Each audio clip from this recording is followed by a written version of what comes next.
Anime ini kemungkinan jadi anime terbaik tahun ini. Tahun 2018, dimana gua ngeliat video muncul di rekomendasi YouTube gua, yaitu Cyberpunk 2077 trailer. Pertama kali gua ngeliat tuh trailer, gua langsung anjir, gamenya kayak GTA tapi di zaman teknologi canggih masa depan. Gila sih, ini pasti bakal jadi game terbaik. Terus mereka nunda rilisnya lagi dan lagi dan lagi. Dan akhirnya gue udah gak peduli sama gamenya. Terus gamenya akhirnya keluar. Gue sepulang dari sekolah langsung mau lihat di YouTube gimana sih gamenya. Karena PC gue gak kuat mainin gamenya anjing. Yang ada CPU gue jadi penggorengan karakter lore nantinya. Dan terus gue tonton gameplaynya di YouTube. Dan inilah yang kita dapat setelah menunggu rilisannya ditunda berkali-kali.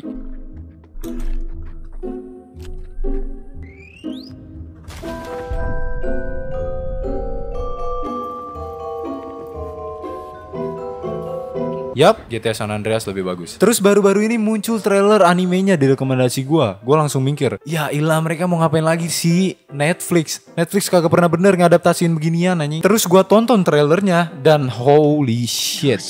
Gua langsung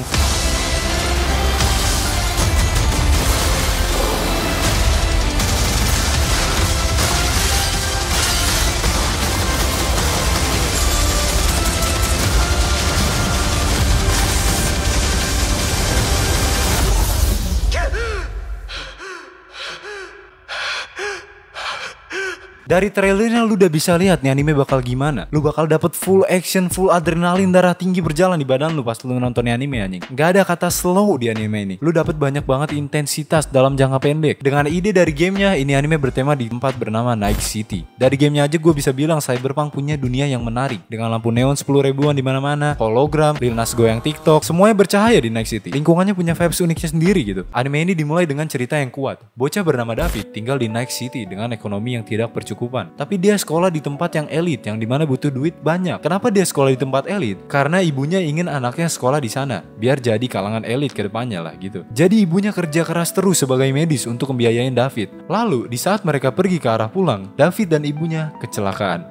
Karena ada peperangan di dekat mereka anjing. Fuck, ibunya dioperasi, jadi David harus ngebayar biaya operasinya. Tapi lu tahu ekonomi dia gimana? Dia tuh nggak punya duit, jadi ya gitu. Tapi David punya suatu barang di rumahnya, yaitu barang yang bisa dibilang standar militer. Jadi dia mau ngejual tuh barang, tapi tukang servisnya bilang nggak ada yang mau beli barang yang dimiliki David karena barangnya berbahaya. Jadi kata David, fuck. Lalu dia ke sekolah kayak biasa, terus dibully anjing.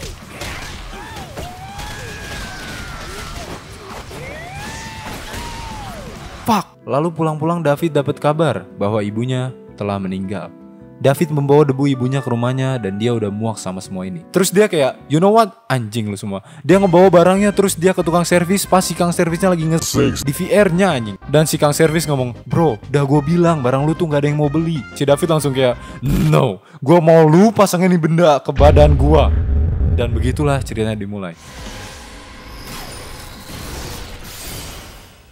Mungkin lu pada ngira cerita animenya bakal jadi si David ngerencanain balas dendam ke orang yang ngebully dia. Lu salah. Itu kayak 1% dari ceritanya men. Karena animenya bakal fokus ke cerita yang lebih besar seiring episode. Episode 1 aja berasa cepet banget. Dan banyak banget yang terjadi dalam waktu cepat. Setelah 3 episode lewat, gue langsung kegirangan karena ceritanya bagus anjing. Kenapa? Karena jarang banget ada anime yang berasa kayak gini. Di anime ini tipe-tipe karakter inilah yang gue suka gitu. Bukan yang Oninya Nezuki. Seharusnya anime kayak gini men sejak abad 19 gitu. Gue udah berkali-kali ngomong kayak gini di video. Ini yang gue pikirin. Anime yang punya karakter realistis, kemungkinan animenya bakal bagus. Seenggaknya di selera gue gitu aja. Di episode 1 kita langsung bisa lihat bagaimana sih dunia Cyberpunk ini kesehariannya. Lu bisa lihat di perjalanan ini main karakter kita ke sekolahnya. Kekerasan di mana-mana, warga kelas bawah ngelakuin apapun untuk ke atas, obsesi orang-orang dengan kekuasaan, dengan art style yang stylenya flashy, mengkilap. Animenya bikin lu tenggelam secara estetik gitu men. Tapi seterusnya lu ditabuk dengan plot twist yang gak bakal lu ekspektasiin pas lagi fokus nontonnya anjing. Karena anime ini gak banyak bacot, action terus, action dan action, peluru ada di mana-mana, animasinya bagus banget anjing, yang dibuat oleh studio Trigger. Langsung ditunjukin kegoran animenya dengan balance yang bagus antara action dan ngebangun karakternya. Menurut gua nggak ada episode yang datar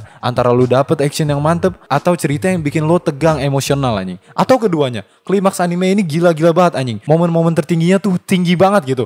Gua nggak tahu gua ngomongin apaan anjing. Ini adalah cerita tentang perjalanan si David yang ingin bertahan hidup di kota Night City ini. Banyak perkembangan karakter di anime ini, terutama David. Lu bakal lihat seberapa besar perbedaan si David di awal dan di akhir dalam jangka 10 episode doang anjing. Yap, animenya 10 episode doang. Setelah David ngerasain kekuatan membuat dia jadi orang yang berbeda. Dia melewati banyak masalah, ngelakuin hal-hal yang gak biasanya. Moral dia mulai tergoyah tinggal di kota ini. Ini bukan cerita zero to hero men, tapi zero to kegilaan bro. Anjing maksain banget jokesnya, what the fuck. Di anime ini ada sedikit elemen romansnya juga, yang dimana salah satu hal favorit gue di anime ini. Oke, gue nggak tahu ini gue doang yang ngerasa apa gimana. Nggak tahu kenapa anime yang romansnya jadi sampingan biasanya romansnya lebih kerasa dibanding anime romance biasanya anjing. Coba lu lihat Steins Gate jadi contoh yang bagus buat itu. Ya gue dulu nonton Steins Gate itu holy shit, romance. Oh my god, soundtrack di anime ini itu ngebawa banget gitu scene-scene yang dimana kita harus santai atau serius dengan soundtrack yang beda dari anime biasanya. Lagu-lagu yang bahasanya nggak Jepang tuh berasa cocok banget buat nih anime. Coba bayangin lu hidup di Night City dan lu jalan dengerin